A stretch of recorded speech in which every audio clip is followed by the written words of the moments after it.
안녕하세요. 정형외과 전문의 정병준입니다. 오늘은 휜다리 교정술에 대해서 알려드리겠습니다. 휜다리가 발생하는 원인은 크게 선천적과 후천적으로 나뉘는데요.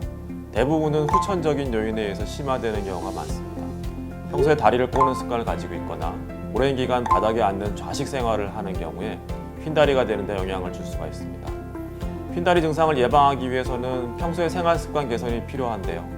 좌식 생활이나 양반다리를 피하고 의자에서 생활하는 것이 좋고, 특히 여성의 경우에는 하이힐보다는 발바닥에 체중이 고루 실리는 편한 신발을 신는 것이 휜다리 예방에 도움이 됩니다. 특히 좌식 생활을 하는 우리나라 사람들에게 많이 나타나는 휜다리는 단순 외관상의 문제로 그치지 않고 무릎 관절에 무리를 주고 통증을 유발하고 퇴행성 관절염의 원인이 되기도 합니다. 우리나라 사람들은 어릴 때부터 업어서 키우는 습관이 있었기 때문에 그것 때문에도 휜다리가 많이 생기는 걸로 생각됩니다.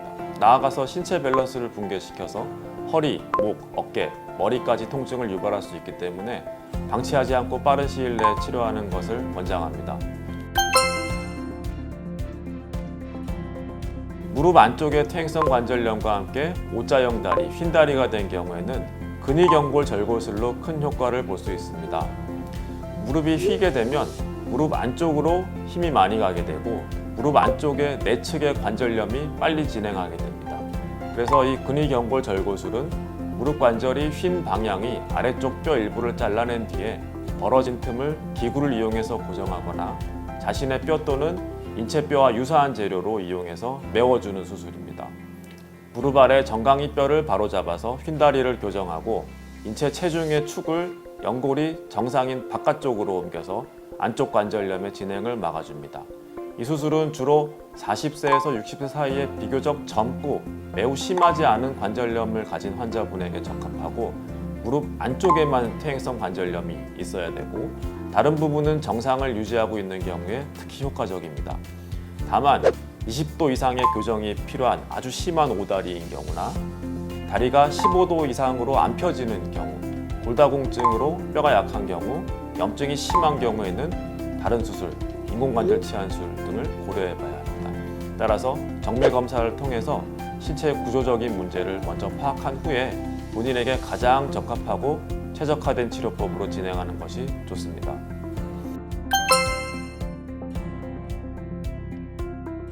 이 부위가 무릎의 안쪽입니다. 그래서 이 부위에서 뼈에 살짝 금을 내고 이쪽을 벌리게 됩니다. 여기는 놔두고 그러면 휜다리가 쭉 펴지게 됩니다.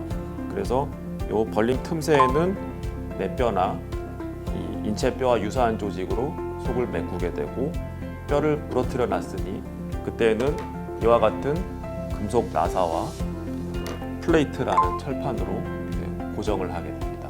이렇게 하면 수술이 끝나게 됩니다.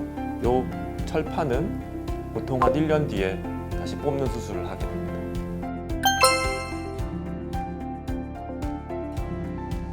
수술 시간은 약 30분 정도로 짧은 편이고 환자가 가진 기존 관절을 교체하는 인공관절 수술하고는 달리 자신의 관절을 보존하는 것이 가장 큰 장점입니다.